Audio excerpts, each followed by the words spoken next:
चलिए आज इतिहास के एक ऐसे चैप्टर में चलते हैं जो हजारों सालों तक बस धूल में ही दबा रहा। एक ऐसी दुनिया, एक ऐसी सिविलाइजेशन जिसके राज आज भी एक पहेली है। जरा इस टाइमलाइन को देखिए। एक तरफ 7000 ईसा पूर्व में खेती की शुरुआत और दूसरी तरफ 1829 में अचानक इसकी खोज।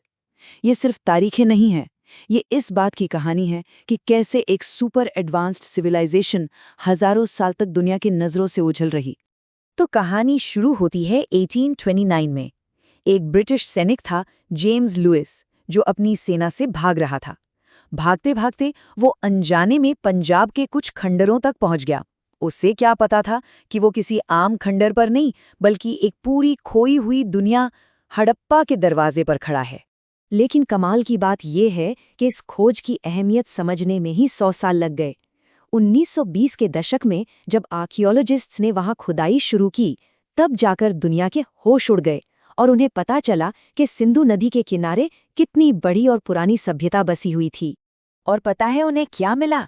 कोई मामूली गांव या बस्ती नहीं, बल्कि एक जबरदस्त शहरी सभ्यता जो अपने वक्त से बहुत बहुत आगे थी। मतलब उस जमाने के हिसाब से तो ये एकदम मॉडर्न थे। और ये कोई छोटी मोटी सभ्यता नहीं थी। इसका फैलाव देखिए, आज के पाकिस्तान, अफगानिस्तान और उत्तर पश्चिम भारत में 1400 से भी ज्यादा साइट्स मिली हैं। सोचिए, ये मेसोपोटामिया और मिस्र के साथ दुनिया की सबसे पुरानी और सबसे बड़ी सभ्यताओं में से एक थी। उनके शहर, ओहो, अर्बन प्लानिंग के मामले में तो वो कमाल थे। कई कई मंजिला घर, वो भी एक ही साइज की ईंटों से बने हुए। हर घर में अपना टॉयलेट और बाथरूम, और क्या शानदार ड्रेनेज सिस्टम था। अरे पब्लिक कुएं और कूड़ेदान तक थे। सच कहूं तो ऐसी व्यवस्था आज भी कई शहरों में देखने को नहीं मिलती। पर सबसे हैरान करने वाली बात तो कुछ और ही है। यहाँ न तो किसी राजा का महल मिला, न कोई बड़ा सा मंदिर, और न ही किसी सेना का कोई सबूत। ऐसा लगता है जैसे ये लोग बड़े शांति से बराबरी के साथ रहते थे। उस जमाने के हिसाब से ये बहुत ही अलग बात थी। तो सवाल उठता है, इतनी एडवांस्ड दुनिया आज भी एक मिस्ट्री क्यों बनी हुई है? इसकी दो बड़ी वजह हैं। एक, इनकी भाषा, जिसे आज तक कोई पढ़ नहीं पाया है, और दो, इनका अचानक से गायब हो जाना, जिसका कोई ठोस कारण नहीं मिला। तो चलिए पहली पहेली की बात करते हैं। उनकी भाषा यानी सिंधु लिपि। हजारों चीजें मिली हैं, जैसे मोहरें और बर्तन, जिन पर कुछ लिखा हुआ है, पर आज तक कोई भी इसे डिकोड नहीं कर पाया है। माना जाता है कि ये एक लोगोसिलिबिक स्क्रिप्ट है। अब इसका मतलब ये है कि एक निशान का मतलब एक पूरा शब्द भी हो सकता है, या सिर्फ एक आवाज भी। इसकी कॉम्प्लेक्सिटी का अंदाजा ऐसे लगाइए कि इसमें 400 से ज्यादा अलग अलग सिंबल हैं, जबकि इंग्लिश अल्फाबेट में सिर्फ 26 अक्षर होते हैं।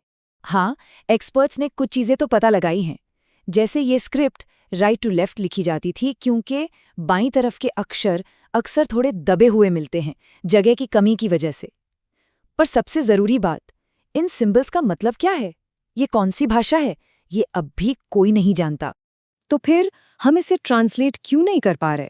क्या चीज है जो हमें रोक रही है? असल में एक बहुत जरूरी कड़ी गायब है। देखिए, मिस्र के हायराग्लिफिक्स को कैसे समझा गया? रोजेटा स्टोन की वजह से। ये समझिए उस जमाने का गूगल ट्रांसलेट था। एक ही पत्थर पर एक ही बात 3 भाषाओं में लिखी थी, जिसमें से एक ग्रीक थी, जिसे लोग पढ़ना जानते थे।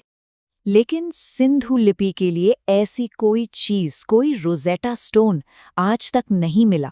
और यही सबसे बड़ी प्रॉब्लम है। हमारे पास ताला तो है, पर चाबी गायब है। लेकिन एक बहुत ही मजेदार क्लू मिला है मेसोपोटामिया में। वहां भी सिंधु स्क्रिप्ट मिली, पर सिंबल्स का पैटर्न अलग था। इसका मतलब शायद ये है कि वो लोग अपनी भाषा को सिंधु स्क्रिप्ट में लिख रहे थे, ठीक वैसे ही जैसे हम लोग मैसेज में लिखते हैं, क्या कर रहे हो। मतलब बोलते हिंदी हैं, पर अक्षर इंग्लिश के इस्तेमाल करते हैं। चलिए अब बात करते हैं दूसरी बड़ी मिस्ट्री की, इस पूरी की पूरी सभ्यता का अचानक गायब हो जाना। लगभग 1800 बीसीई के आसपास ये भरे पूरे शहर एकदम खाली हो गए, वीरान हो गए। सवाल है, कहाँ गए सब लोग? खुदाई से जो सबूत मिले हैं वो एक तेज गिरावट की कहानी बताते हैं। शहरों की प्लानिंग बंद हो गई, ड्रेनेज सिस्टम फेल हो गए, मेसोपोटामिया से ट्रेड टूट गया। ऐसा लगा जैसे सब कुछ बिखर रहा था। तो आखिर हुआ क्या था? इसके लिए 3 मेन थ्योरीज हैं। पहली, कोई बड़ी नदी, शायद सरस्वती, सूख गई या उसने अपना रास्ता बदल लिया। अब पानी नहीं तो लोग चले गए। दूसरी थ्योरी, डिफॉरेस्टेशन। उन्होंने ईंटें पकाने और मवेशियों के लिए इतने पेड़ काट दिए कि जमीन ही बंजर हो गई। और तीसरी, कोई भयंकर बीमारी फैल गई जैसे मलेरिया या हैजा, और उसने घनी आबादी वाले शहरों को खत्म कर दिया। तो आखिर में हम वहीं पहुंच जाते हैं जहां से शुरू किया था। सिंधु घाटी सभ्यता आज भी एक गहरा रहस्य है, एक ऐसी दुनिया जो हजारों साल तक जिंदा रही और फिर चुपचाप खामोशी से इतिहास में कहीं खो गई, अपनी सारी कहानियां अपने साथ लेकर। जरा सोचिए, 5000 साल से भी ज्यादा पुरानी सभ्यता, उसके लोग, उनकी भाषा, उनकी सारी कहानियां, सब कुछ वक्त की धूल में खो गया। और अगर वो सैनिक गलती से वहां नहीं पहुंचता तो शायद हमें आज भी इनके बारे में कुछ पता नहीं होता। और ये सब हमें एक बहुत जरूरी सवाल पर लाकर खड़ा कर देता है। आज की हमारी ये जो मॉडर्न दुनिया है, इसके कौन से राज आने वाली सभ्यताओं के लिए खो सकते हैं? क्या हमारा ये डिजिटल वर्ल्ड, हमारी ये सारी जानकारी भी एक दिन इसी तरह गायब हो जाएगी?